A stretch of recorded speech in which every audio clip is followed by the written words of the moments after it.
Cuentas y cuentos. Existe en Costa Rica una realidad que es irrefutable. Las mujeres en su mayoría se dedican a las labores de cuidado en los hogares, mientras que los hombres son los que salen a trabajar. Esa es la realidad en Costa Rica. Un reciente informe del Observatorio Económico y Social de la Escuela de Economía de la Universidad Nacional presentó datos al respecto. Son más de 550,000 mujeres que están fuera de la fuerza de trabajo en Costa Rica por razones de labores de cuidado en los hogares. En el caso de los hombres, esa cifra llega a 70,000 aproximadamente. Eso habla mucho de las brechas existentes en una materia social tan sensible y en un entorno donde poco a poco hemos ido avanzando hacia el concepto de la sociedad del cuidado, que la CEPAL, como bien lo ha indicado, busca el bienestar, pensar de manera colectiva y pensar en que podemos cuidarnos los unos a los Cuentas y otros. cuentos. Sin embargo, parece que llegar a ese panorama idóneo se está convirtiendo en una meta un poco difícil de alcanzar. Queremos conversar en este podcast Cuentas y Cuentos de la Oficina de Comunicación de la Universidad Nacional sobre este tema de tanta trascendencia en un entorno donde tenemos que hablar del tema precisamente. Hoy tenemos una invitada especial, la señora Amaya Pérez Orozco. Ella es doctora en Economía Internacional y Desarrollo por la Universidad Complutense de Madrid y ha estado de visita a la Universidad Nacional por invitación del Instituto de Estudios de la Mujer, el IEM de la Universidad Nacional, y ha compartido diversas charlas y conferencias relacionadas con ese equilibrio y el recrudecimiento que tiene los conceptos entre el capital y la vida y cómo llegar a un punto idóneo en un contexto como el que vivimos. Primero que todo, doña Maya, gracias por acompañarnos en este podcast. Primero que todo, muchas gracias por la invitación, tanto a este podcast como a la universidad, al Instituto de Estudios de la Mujer. Estoy muy contenta de estar acá. Gracias. Vamos a adentrarnos a este tema porque, así como lo he planteado con estos datos, existen muchos otros que hablan de esta realidad. Yo quisiera entender, para empezar este podcast, ¿cuáles son las razones políticas, sociales o culturales que llevan a que esta brecha sea una realidad hoy día? Bueno, yo primero de todo querría insistir en que esta brecha existe en Costa Rica, pero no es particular de Costa Rica. Es una brecha que existe en todos los lugares del mundo, podríamos decir. En todos los sitios donde hay datos sobre el tiempo de trabajo que realizan las personas, tanto a cambio de un ingreso, de un salario en el mercado laboral, como fuera del mercado gratuitamente, en todos los lugares donde tenemos datos se ven tres cosas. Primero, que fuera de los mercados hay tanto o más tiempo de trabajo que dentro. O sea, lo que normalmente no llamamos trabajo es la mitad del tiempo total de trabajo del mundo. Primera cosa. Segunda, a las mujeres históricamente se nos ha dicho que éramos económicamente inactivas, porque estábamos poco trabajando a cambio de plata. Pero las mujeres realizan la mitad del tiempo total de trabajo del mundo, si tenemos en cuenta ese trabajo no pago. Y tercera cuestión, como bien ha dicho, que la mayor parte del tiempo de trabajo de las mujeres es trabajo no pagado, mientras que la mayor parte del tiempo de trabajo de los hombres es trabajo pagado. Así es. Esto es lo que decimos a veces división sexual del trabajo o división por género del trabajo. Hay dos situaciones principales de las mujeres. Algunas están, como ha dicho usted, trabajando dentro de los hogares, dentro de las casas, gratuitamente, sin derecho a pensionarse, por ejemplo, y por eso no pueden ir al mercado laboral, no pueden tener un trabajo pagado. Otras mujeres hacen los dos trabajos a la vez, con lo que se llama las dobles jornadas. Hacen un trabajo a cambio de un salario, son empleadas o emprendedoras, pero bueno, tienen un trabajo a cambio de un ingreso y también hacen los trabajos no pagados. Entonces se multiplica su jornada laboral. La situación, hay pocos hombres que estén en esta situación.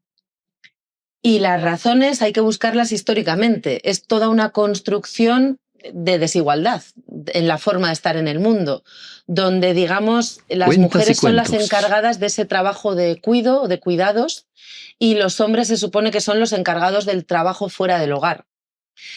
Pero finalmente las mujeres hacen los dos. Si es necesario, hacen los dos, el del hogar y el de fuera del hogar. Entonces, las razones históricas tienen que ver con una construcción, con cómo entendemos que en el mundo mujeres y hombres tenemos que tener roles distintos, papeles diferentes, cada quien estar en un sitio desigual. Pero el problema es que no son solo roles distintos, es que hacer un trabajo u otro te da una posición diferente en este mundo. No es lo mismo tener un trabajo que sí se paga y tener tu propio ingreso que tener un trabajo que no se paga. No es lo mismo tener un trabajo que sí que te da derechos que tener un trabajo que no te da ningún derecho, o como decía mi abuela, le decía a mi abuelo, Paco, ¿y yo cuando me jubilo? Pues nunca. Ella estuvo trabajando toda su vida. Entonces no son solo papeles distintos, sino que son desiguales, porque tienen un valor desigual y da un acceso desigual a autonomía vital, a acceso a otros derechos como participación política, como educación. Encargarse de los trabajos que no se pagan pone a las mujeres en una posición de debilidad, digamos, y muchas veces se vincula con situaciones de pobreza, porque haciendo esos trabajos no sales de la pobreza. Exacto, Te quedas se en mantiene ella. todo como el propio círculo. Usted mencionaba en una de las charlas en la Universidad Nacional que este tema se recrudeció con la pandemia. ¿Por qué? Claro, porque en la pandemia fue distinta en cada lugar, o sea, fue una pandemia global, pero la reacción de cada país fue un poco diferente. Yo entiendo que Costa Rica tuvo una reacción bastante parecida a la que yo conocí en España, que nos dejaron dentro de las casas, ¿no? Paró todo para que no hubiera riesgo de salud pública. Correcto. Pero no paró todo. Dentro de las casas no paró nada. Dentro de las casas se multiplicó el trabajo. Pues porque, por ejemplo, los niños y las niñas ya no iban a la escuela y había que estar pendientes de ellos en las casas y había que asegurar que en la medida de lo posible pudieran seguir con los estudios al mismo tiempo que estaban en casa. Alguna gente pasó a tener teletrabajo en las casas. Entonces, todo se metió dentro de las casas. Con lo cual, ese trabajo que se hace dentro de las casas, que no se ve socialmente y que mucho de ello es trabajo no pagado, pues aumentó muchísimo. Había que tener mayor cuidado con la salud, limpiar mejor las cosas, por ejemplo. No sé acá si sucedió, pero en algunos otros lugares, por ejemplo, a la gente mayor se la llevó de vuelta a las casas y se la cuidó dentro de los hogares. Entonces, en la pandemia, cuando aparentemente todo paró, dentro de las casas se multiplicó el trabajo. Y se multiplicó. Y no llegó a un punto de equilibrio, porque no. Se podía pensar que dos personas trabajadoras, hombre y mujer, realizan labores de teletrabajo. Esas labores no se equilibraron. Más bien terminaron aumentando, en el caso de las mujeres, esas responsabilidades. Efectivamente. Claro, porque la manera de entender las labores que se asocian a los hombres los desresponsabiliza de las labores de cuidado en el hogar. Entonces no se entiende que sea su trabajo, no es el trabajo de un hombre, es el trabajo de las mujeres. Entonces cuando aumentaron esos trabajos dentro del hogar, pues lo que aumentaron es el trabajo de las mujeres, en vez de, efectivamente, podría haber sido una muy buena oportunidad para pensar en cómo repartimos los trabajos. Cuando estamos todo el mundo aquí dentro de casa, ¿cómo nos lo vamos a repartir? Podría haber sido una oportunidad estupenda, pero no sucedió. Sucedió que se aumentó la desigualdad en lo que llamamos la carga global de trabajo. Nemaya, avanzar en estos temas, avanzar en el sentido de un mayor equilibrio, una mayor igualdad, ¿es una decisión política? Yo creo que es una decisión política sin lugar a dudas. Por ejemplo, tiene que ver con la articulación de lo que llamamos políticas públicas de cuidados y servicios de cuidados. Entonces, por ejemplo, tiene que ver con que haya escuelas infantiles o kinder para todos los niños y niñas en condiciones de universalidad y de gratuidad y que no haya que cuidarlos en las casas. O lo mismo con las personas ancianas, que entiendo que Costa Rica está viviendo también un proceso de envejecimiento. Que quiero mencionarlo también. Efectivamente, entonces hay que cuidar en las casas y entonces ¿quién cuida? O hay servicios públicos de atención a las personas en el proceso de envejecimiento. Entonces hay otro tipo de políticas de cuidados. Son los permisos de maternidad o paternidad. Entonces, cuando se tiene un bebé, hay derecho a ausentarse del mercado laboral para dedicarse al cuidado. ¿Y quién lo tiene? ¿Solo las mamás? ¿Lo tienen también los papás? ¿Son el mismo derecho para los dos progenitores? Entonces, hay una parte de decisión política, pero también hay una cuestión que tiene que ver con la estructura económica más amplia. La estructura económica, decimos muchas veces que para ir al mercado laboral, lo que las empresas piden es personas que no tengan, lo decimos así, necesidades de cuidados, que estén resueltas, que aparezcan todos los días, como estamos, lavados, planchados, emocionalmente recuperados, alimentados, con todas las necesidades resueltas y sin ninguna responsabilidad que interfiera con que usted y yo estemos aquí hoy. Y que te podrían excluir aunque cumplas los requisitos del cargo. Por supuesto, sí. Entonces tenemos que estar aquí sin necesidades de cuidados, todas ya resueltas y sin responsabilidades de cuidados. Pero eso solo existe si hay alguien que lo está haciendo en otro lugar. Claro. Si hay unas manos invisibles que están encargándose de cuidar a quienes no podemos cuidar porque estamos aquí, de limpiar, por ejemplo, nuestra casa, nuestra ropa, conseguir la alimentación, de todo ese trabajo invisible. Entonces, la estructura económica se construye sobre el ocultamiento de los cuidados. Yo le hacía esa pregunta a doña Maya desde el punto de vista político porque en la conferencia a la que asistí suya, usted dijo algo que realmente espeluzna un poco, ¿verdad? Estamos frente a una ola de autoritarismo, el ascenso de la extrema derecha en muchos gobiernos, y esto hace que se revalide la posición, y lo digo palabras textuales que usted mencionó, el hombre blanco, heterosexual, que cumple con ese patrón como de dominancia en una sociedad. Sí. Entonces, estamos en una situación de riesgo porque el ascenso, esos autoritarismos, posiciona este tipo de perfiles y que afecta la posición de las mujeres entonces. Sí, sí. Nosotras cuando hablamos de todo esto que estamos hablando, de sacar a la luz estas desigualdades, estos trabajos que normalmente no se ven, al final lo que planteamos es que de lo que estamos hablando es de cómo cuidamos y cómo reconstruimos la vida de todas y cada una de las personas y la vida colectiva cada día. Digamos que nuestra mirada lo que propone es, no podemos dar por hecho que la gente vive, porque para que la gente viva, para que la vida suceda, la vida hay que reconstruirla cada día. Hay que reconstruir el bienestar físico y emocional de las personas todos los días de la vida. No podemos dar por hecho que alguien va a aparecer para hacer política, para hacer arte, para hacer cultura, para venir a la academia, para lo que sea. Sí. Entonces, nuestra preocupación es qué pasa con la vida. Pero, sin embargo, hay quienes miran, yo diría, desde la muerte. Entonces, más bien lo que hacen es dar por hecho que la vida está y llevarla al límite y ponerla en riesgo. Y pensar que todo el mundo es fuerte, cuando no somos fuertes, somos vulnerables, y en la vulnerabilidad está nuestra fortaleza, en reconocer nuestras debilidades también. Entonces, vivimos un tiempo donde, digamos que lo que se pone en el frente son relaciones de violencia y de llevar la vida al límite y ponerla en riesgo, en lugar de vivir en una situación donde nos preguntamos colectivamente cómo queremos cuidar la vida colectiva. Entonces, esos hombres supuestamente fuertes, porque no son fuertes. Hay una compañera, una economista italiana, que dice que el mayor trabajo de las mujeres es sostener la debilidad masculina sin que los hombres se den cuenta de que son débiles. Entonces, todos esos supuestos hombres fuertes son tan débiles como cualquiera, porque son vidas que también hay que reconstruir, pero ellos creen que su vida vale más y se sostienen sobre manos invisibles, digamos, y desde ahí ejercen violencia sobre el resto. Entonces, sí, yo creo que estamos viviendo momentos donde lo que se pone en el centro no es la defensa de la vida que ya existe, la defensa de la vida que tenemos, el reconstruirla cada día, sino que lo que se pone en el centro es las relaciones de fuerza y de violencia sobre la vida que existe. Cuentas y cuentos. Y eso nos lleva, digamos, a otro planteamiento, porque si desde el punto de vista político, estas situaciones del auge del autoritarismo y cómo esto afecta la construcción de la sociedad en los términos que usted lo plantea, está también la visión sociológica. Cada vez somos más individualizados, o cada vez me importa más lo que ocurre en mi metro cuadrado y no pensamos en colectivo. ¿Esta visión sociológica responde a esa situación política o cómo podemos dar lectura a ese tema? Sí, efectivamente. Yo creo que se está profundizando una mirada en la cual creemos que somos fuertes, como decía antes, que no necesitamos a nada ni a nadie y que el mundo está a nuestro servicio. Una mirada muy individualista, que lo que hace es ocultar que no somos fuertes, que por supuesto necesitamos a las demás personas que nos rodean. Para que yo venga aquí, ha habido alguien que me ha traído en carro, ha habido alguien que ha limpiado este lugar en el que estamos, están el resto de compañeras y compañeros que nos están grabando, ha habido alguien que ha cultivado los alimentos que yo he comido. Necesitamos toda esa red.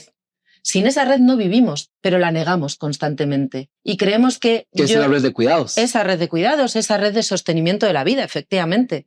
Entonces, la negamos y creemos que yo me valgo solo por mis propios méritos. Por los estudios que he hecho, por los méritos que he acumulado a lo largo de mi vida. Es mentira. Sin el resto yo no podría haber tenido ningún mérito ni haber llegado a ningún sitio, pero lo negamos. Entonces, esa mirada tan individualista se está instalando con mucha fuerza. Pero también diría, si todo el mundo actuara de manera individualista, pensando solo en sí misma o en sí mismo, el mundo se hundiría mañana. Entonces, para que podamos actuar de manera individualista en algunas dimensiones de la vida, o para que unas personas actúen de manera muy individualista, hay otras personas que están sosteniendo toda esa red invisible de cuidado y no desde el individualismo, sino desde el saber que o sostengo la vida de mis hijos, de quien comparte la casa conmigo, de mis compañeros de trabajo, la vida en general, si no hubiera gente que no actuara de manera individualista y egoísta, sino que se encargase de resolver la vida de la suya propia y sobre todo la del alrededor, el mundo se hundía mañana. Entonces no solo hay individualismo. El problema es que esa otra parte, la contracara del individualismo, se hace muchas veces de una manera muy, muy servil y muy sacrificial. Yo sacrifico mi vida para dársela a quien está a mi lado, que es más importante y que va a jugar al juego del individualismo, digamos. Esto se ha visto históricamente muy claramente en muchas relaciones entre esposos y esposas. La esposa sacrificando su vida para que él sea el importante o intente ser el importante fuera, en el mercado laboral, en la empresa, en la academia, donde sea. Pero nunca podría haber sido importante individualmente si no hubiera estado ella. Hace poco también la Escuela de Sociología aquí en la Universidad Nacional publicó un estudio de cómo las desigualdades se dan entre personas adultas mayores. Y ahí queda claro que entre personas adultas mayores, mujeres, en un 66% se dedican al cuidado de otros adultos mayores en sus casas o nietos, mientras que en los hombres ese porcentaje es la mitad, un 38% aproximadamente. Entonces como que ocurre en todas las generaciones, ¿no? Sí, sí. Me encantaría poder decir que va sucediendo menos a medida que pasan los años, porque la gente joven replica menos eso. Pero me temo que la gente joven sigue replicando también. Pero desde luego en las generaciones mayores esto es muy marcado. Y de lo que ha dicho yo destacaría dos elementos. Uno, a veces pensamos, es que los hombres no cuidan porque tienen más trabajo de mercado, más trabajo pagado. Pero no es cierto, porque cuando los hombres están desempleados o cuando ya se jubilan, siguen sin cuidar. O cuidan un poquito más, pero un poquito, no mucho más. Mientras que las mujeres cuidan, tengan o no tengan un empleo. Efectivamente, eso es fundamental. Y luego, por otro lado, destacar el papel que están haciendo tantas mujeres que tendrían que tener derecho a descansar ya, porque son mayores, porque ellas mismas necesitan cuidados porque están envejeciendo y sin embargo están siendo la abuela gallina, que cuida a los nietos, que cuida a los hijos, que cuida al marido, que cuida al suegro o a la suegra, a sus propios padres o madres. Y muchas veces tienen que asumir ese rol y con sus propios padecimientos propios de la edad. Totalmente. Y asumirlos también. Yo recuerdo en España hace años que había un doctor que no podemos acusar para nada, no podría nunca decirse de feminista ni nada, pero que él había diagnosticado, él sacó lo que él llamó el síndrome de la abuela esclava, porque decía que venían muchas mujeres a su consulta con muchos problemas, por ejemplo, cardiovasculares o de diabetes, y que él veía claramente que estaban todos relacionados con el agotamiento de tener que cuidar por arriba, por abajo, por los lados a todo el mundo, y lo llamó así, el síndrome de la abuela esclava. Un término fuerte. Cuentas y cuentos. Y traigo esto a colación también por lo que usted mencionó al principio. Costa Rica y muchos países de la región también están en ese proceso acelerado de envejecimiento de su población. En el 2050 en Costa Rica tendremos el doble de la cantidad de personas adultas mayores que tenemos hoy. ¿Qué debemos hacer como sociedad para prepararnos hacia ese envejecimiento que va a requerir efectivamente todo un patrón de cuidados solidarios y colectivos? Efectivamente. Como estamos mencionando. Claro, yo creo que este es un elemento clave que tenemos que discutir, cómo prepararnos, efectivamente, cómo ir respondiendo a esas necesidades, y hay distintos elementos. Uno clarísimo, aquí siempre aparece el debate sobre cómo se sostiene la caja de las pensiones, ¿no? Como si hay menos gente que está cotizando a la caja del Seguro Social, ¿cómo se van a poder pagar las pensiones de retiro? Ese es un elemento que hay que debatir, hay que ver si hay que cambiar las cotizaciones al Seguro Social, bueno. Pero la otra gran pregunta es ¿quién va a cuidar a esas personas cuando necesiten cuidados? Cuando ya no se valgan por sí mismas, cuando no puedan limpiar la casa, cuando tengan un Alzheimer, cuando envejezcan. Entonces, Exacto. ¿cómo construimos una red de cuidado que se haga cargo de esas personas? ¿Y qué tipo de red de cuidado queremos? Porque si no hay ninguna red, la única alternativa es dentro de las casas, a través del trabajo no pagado de las mujeres o del trabajo mal pagado de trabajadoras de hogar contratadas, que no sé cómo las llaman acá, trabajadoras de hogar y cuidado en los hogares. Sí, labores de cuidado. Labores de cuidado, pero las pagadas, las que se les paga a algunas mujeres. Servidoras domésticas. Servidoras domésticas. Servidoras domésticas que en general tienen unas condiciones laborales muy precarias. Costa Rica ha ratificado lo que se llama el Convenio 189 de la Organización Internacional del Trabajo, que garantiza derechos básicos a las servidoras domésticas, pero, por lo que comentaban compañeras estos días, no lo ha implementado todavía. Entonces ahí tiene una deuda que tiene que saldar, porque si se va a hacer ese trabajo se tiene que hacer en buenas condiciones. Pero más allá de ese trabajo, tiene que haber servicios públicos, tiene que haber residencias públicas para personas mayores y residencias que sean de calidad. Porque, por ejemplo, en Europa hay mucho problema de residencias que no tienen ninguna calidad, que están privatizadas. Fíjese, por ejemplo, en Europa una cosa que está pasando es que los fondos privados de inversión, que están a la búsqueda de un buen nicho de negocio, están invirtiendo en comprar residencias de personas adultas mayores porque saben que eso va a ser siempre un negocio, porque la gente siempre va a necesitar cuidados. Y el Estado va allí, que hay cierta responsabilidad pública, lo que hace el Estado es pagar, pero para que el negocio lo hagan las empresas. Entonces, en vez de haber residencias públicas en buenas condiciones, lo que está es pagándose con dinero público residencias privadas que están haciendo el negocio para fondos privados de inversión. Claro, y esto en la pandemia, se vio clarísimo porque murió muchísima gente mayor en residencias que tenían unos problemas enormes de falta de calidad en el cuidado. Y fue una cosa insoportable la cantidad de gente mayor que murió. Claro, hay una visión de lucro detrás de una necesidad social claramente identificada. Yo quería preguntarle, ya casi acercarnos al cierre de esta conversación que realmente da para muchas aristas, a partir de su experiencia en el análisis y el estudio, y usted ha sido abanderada también de sostener la esperanza. Sí. No una esperanza hueca, como lo mencionó usted en su conferencia, pero sí en la sostenibilidad, cierta esperanza de que existe un mañana en este tema.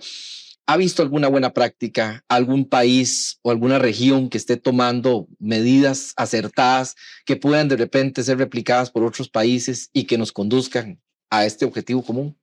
Sí, yo creo que es importante, como decía usted ahora, intentar sostener la esperanza, pero no de una manera vacía, sino de verdad preguntándonos qué sociedad tenemos, cuáles son los fallos que tiene y qué otro mundo distinto queremos y podemos construir juntas y juntos, ¿no?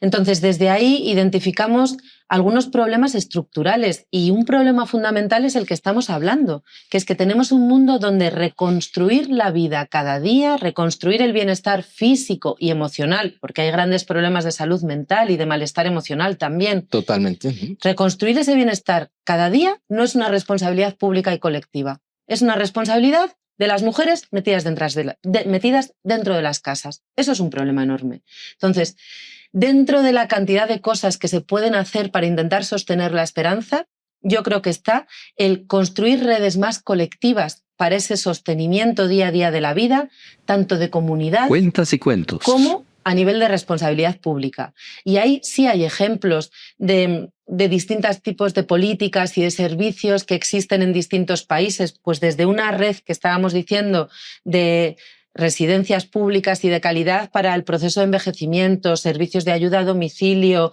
centros de día, viviendas también a veces comunitarias para personas mayores, centros de educación infantil, derechos de maternidad y de paternidad que sean iguales. Hay una gran cantidad de políticas que se pueden intentar replicar, al mismo tiempo que hay políticas que garanticen o que intenten animar a que las mujeres participen en el mercado laboral en condiciones de igualdad, mejorar las condiciones de las servidoras domésticas. Hay muchísimo. Lo que no hay, yo diría, es ningún país que sea el referente que nos vaya a servir a todos los demás países.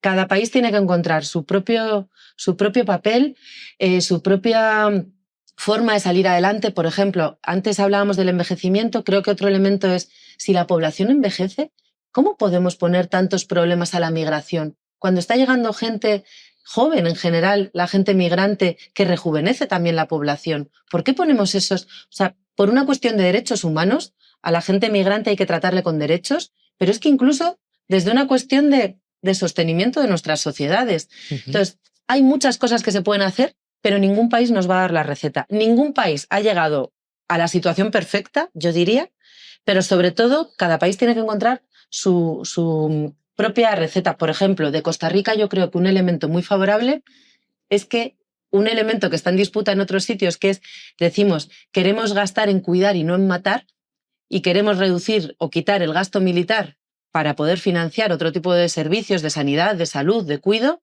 eso en Costa Rica al menos no lo tienen. Eso es una buena práctica para otros países, por ejemplo. Entonces, tenemos que aprender unos de otros, yo diría. Totalmente. Y usted lo ha mencionado también, no es una receta, pero al final de cuentas se trata de estar hablando el tema, no callarlo, ¿verdad? O no esconderlo bajo la alfombra, o disimular que el problema no está, sino evidenciarlo como lo estamos haciendo acá y proponer soluciones en ese sentido. Efectivamente. Sí, porque nadie va a tener el todo de la receta y además vamos a tener seguro algunas discusiones y algunas cosas que no estemos del todo de acuerdo. Pero bueno, es bueno abordar también los disensos de una manera pacífica y no agresiva. Así es, esperemos seguir en esa vía. Y doña Maya, gracias por acompañarnos en este podcast. Gracias por compartir también sus experiencias aquí en la Universidad Nacional. Las puertas siempre abiertas. Y gracias por acompañarnos en este podcast. Pues muchísimas gracias a ustedes y bueno, que les vaya bien. Seguimos conversando de más temas que nos acerquen a ese umbral de humanismo que defiende la Universidad Necesaria, la Universidad Nacional. Gracias por acompañarnos en este podcast Cuentas y Cuentos. Esté atento a más historias, a más debates que vamos a sostener aquí desde la Oficina de Comunicación de la Universidad Nacional. Muchísimas gracias. Cuentas y Cuentos.